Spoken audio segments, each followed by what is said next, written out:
answered in kind. 88. The Gendered Shadowlands. There are epochs in every civilization, inner and outer, when human beings become entranced by the architecture of their own anxieties. They begin stacking bricks of fear into cathedrals of certainty, convinced the edifice is divine simply because it feels immovable. And in such moments, one sees the same phenomenon repeat like an incantation. People no longer relate to one another as persons, but as abstractions in a private cosmology. A man becomes a symbol. A woman becomes a cipher.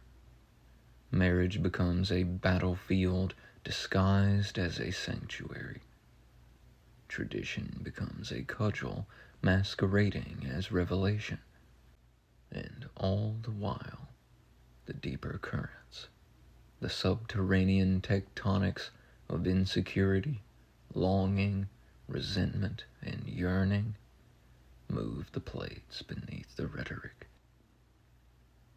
Whenever human beings become overly invested in systematizing gender, sanctifying dominance, or baptizing hierarchy, there is always the same psychological signature, a terror of uncertainty camouflaged as conviction. It is a fascinating spectacle in a tragic, operatic sort of way. There is a perennial temptation in the human psyche, the desire to reduce the complex unpredictability of life into a schema of roles, rules, and rigidities. Many think this impulse is rooted in theology, or in biology, or in economics. But the truth is more subtle, more ancient, more animal. It is the craving for ontological safety, the craving for a cosmos with no loose ends, the craving for relationships that are guaranteed to go according to script. Whenever someone insists that society must conform to a particular model of marriage, authority, or sexual conduct in order for the world to make sense, they are not speaking from revelation. They are speaking from a kind of existential vertigo. And you can feel it beneath the arguments, beneath the data, beneath the appeals to tradition, a quivering dread of relational unpredictability, a suspicion that love might not be obedient, a fear that the world might not be arranged to protect one's preferred status. Order becomes a talisman. Control becomes a sacrament. Certitude becomes a shield held up against the yawning abyss of free human choice. This is not strength. It is the armor one puts on to avoid seeing one's own fragility. There is a peculiar psychology that emerges when people view relationships not as reciprocal encounters of sovereign beings, but as economic goods with artificially limited supply. In such a worldview, affection becomes a transaction, loyalty becomes a commodity, and intimacy a type of spiritual real estate. Insecurity then masquerades as anthropology. From this vantage, men and women are not individuals with unique histories, desires, temperaments, and wounds. They are categories in a cosmic ledger. One group is always in deficit, the other in surplus, and thus the mind begins to engineer solutions based on imagined shortages. But what is lost in such a calculus is the very thing that makes partnership meaningful: the interiority of the other, their personhood, their unrepeatable soul. Once the human being becomes a resource, the heart ceases to be capable of wonder. Scarcity thinking is always a disguised confession, not a confession about society's limitations, but about one's own. A curious phenomenon appears whenever someone seeks to elevate a personal preference into transcendent law. Scripture becomes a ventriloquist's dummy. Passages are isolated. Context evaporates. Historical nuances pulverized. And suddenly, the demands of desire are rebranded as divine decree. This is one of the oldest tricks in the book of human psychology, baptizing one's appetites so they appear as commandments. And yet, beneath this piety hides a simple truth. When people insist they are defending God, they are often merely defending their own ego's architecture. One can see it in the fervor, the absolutism, the lack of curiosity, the inability to hold paradox, the allergic reaction to interpretive humility. The sacred text becomes less a mirror and more a weapon, less a revelation and more an alibi. The tragedy is that sanctified rigidity masquerades as spiritual maturity, when, in fact, it is the sign of a brittle inner world, terrified of entropy. There is something deeply revealing about cultures that obsess over controlling women's choices, while simultaneously expressing suspicion, resentment, or exhaustion toward women who exercise autonomy. The psyche projects its own disowned shadow onto the feminine and attempts to discipline her into silence so that the projection remains undisturbed. But what is actually being repressed? Not women, not sexuality, not societal order. What is being repressed is the terror of male inadequacy. If one is haunted by the fear of not being chosen, not being desired, not being revered, not being obeyed, then one may begin constructing elaborate justifications for why the world should reward them regardless. This is not masculine energy. This is unhealed boyhood draped in theological brocade. Similarly, when women are depicted as simultaneously dangerous and desperately needy of protection, one sees a dual projection: fear of female agency and desire for female dependence. Both are fantasies, one punitive, one comforting, but neither sees women as persons. A relational model built on fear of the other is not a tradition. It is a pathology. There is a rhetorical maneuver often deployed in such ideological architectures: the attempt to place the blame for relational suffering onto the system, thereby externalizing all discomfort and absolving the self of introspection. But systems do not seduce people into unkindness. Systems do not dictate empathy. Systems do not force the human heart to close. What systems do, whether religious, cultural, or interpersonal, is amplify the content already inside the participants. If one's internal world is steeped in scarcity, dominance, envy, or fear, those qualities will emerge regardless of the marital structure one advocates.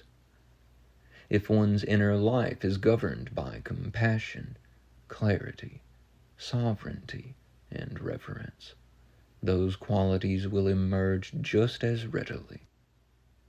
A man who cannot foster intimacy in monogamy will not magically acquire integrity in multiplicity. A woman who cannot feel safety in one relationship will not find it merely because the structure is rearranged. Spiritual maturity does not scale with numerical arrangements. It scales with self-awareness. When one listens deeply, not to the rhetoric, but to the vibration beneath the rhetoric, a wound emerges. It is the wound of disillusioned masculinity, shaped by unmet expectations and fueled by cultural confusion. This wound oscillates between resentment and longing, between nostalgia and nihilism. It wants connection, but fears vulnerability. It wants love, but distrusts intimacy. It wants admiration, but dreads irrelevance. It wants control, but cannot admit fear. And because the wound cannot name itself, it disguises its pain in the language of doctrine, sociology, morality, or statistics. But every sentence carries the same subtext.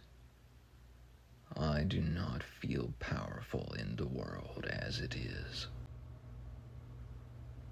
Until that confession is made, no arrangement, monogamous, polygynous, polyandrous, or otherwise, can heal the inner fracture. Relationships cannot solve existential dread. Marital structures cannot heal shame. The number of partners cannot cure spiritual loneliness. Only inner honesty can. There is a fundamental misconception underlying all attempts to engineer moral legitimacy from desire. The belief that virtue can be constructed externally, that holiness can be architected through compliance, that relational righteousness can be legislated. But spiritual authenticity is never the product of structure. It is the product of consciousness. A person does not become noble by obeying a rule.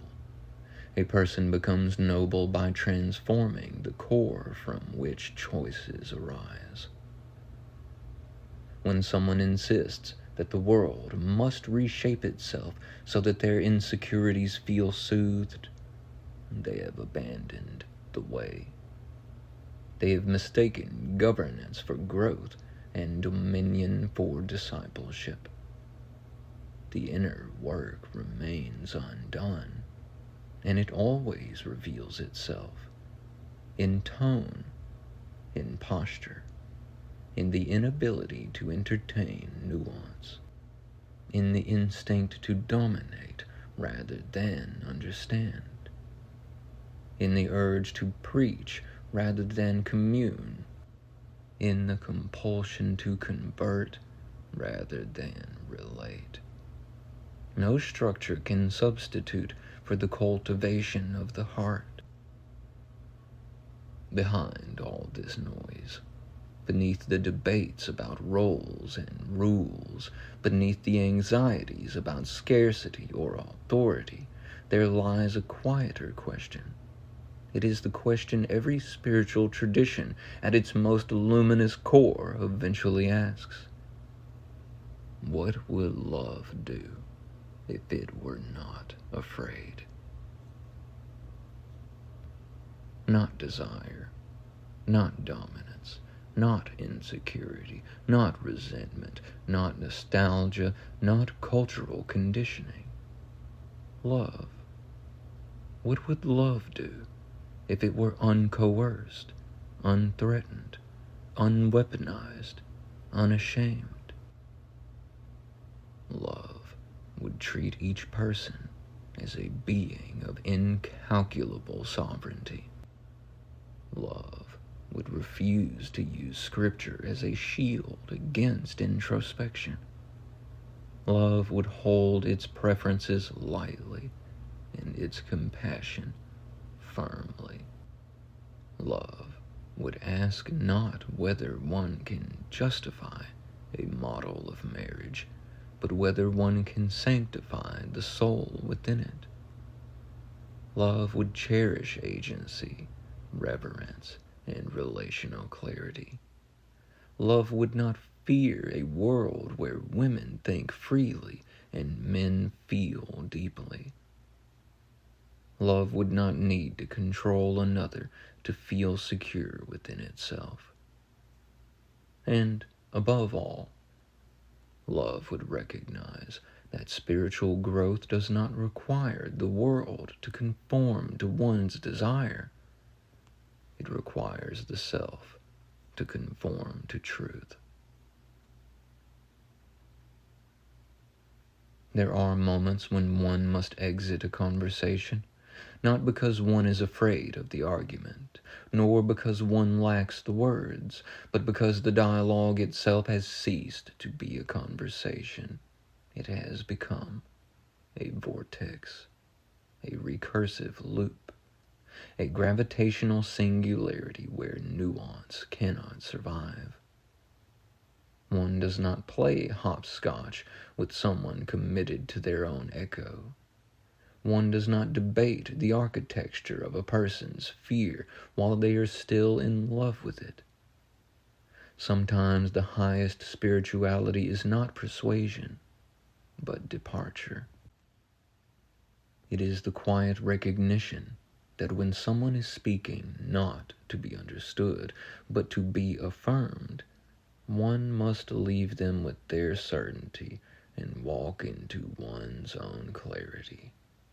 And in that departure, a peculiar grace emerges, a reminder that one is responsible not for changing hardened minds, but for refusing to harden one's own.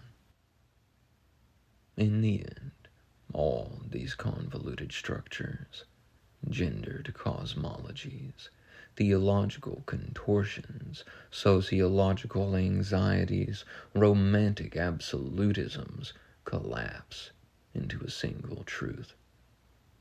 People build elaborate systems when their inner world feels uninhabitable. Some construct rigid doctrines. Some construct fantasies of dominance. Some construct nostalgia for a world that never existed. Some construct mathematical arguments to avoid emotional ones. But the spiritually mature do something different. They do not build systems to contain their fear. They illuminate their fear so it dissolves. Their relationships are not fortresses, but ecosystems. Their theology is not a weapon, but a well. Their masculinity or femininity is not a performance, but a presence. Their authority is not imposed, but emanated. Their certainty is not rigid, but rooted. These people are the true sages, and they have no need to argue structures. because they have become structures of grace.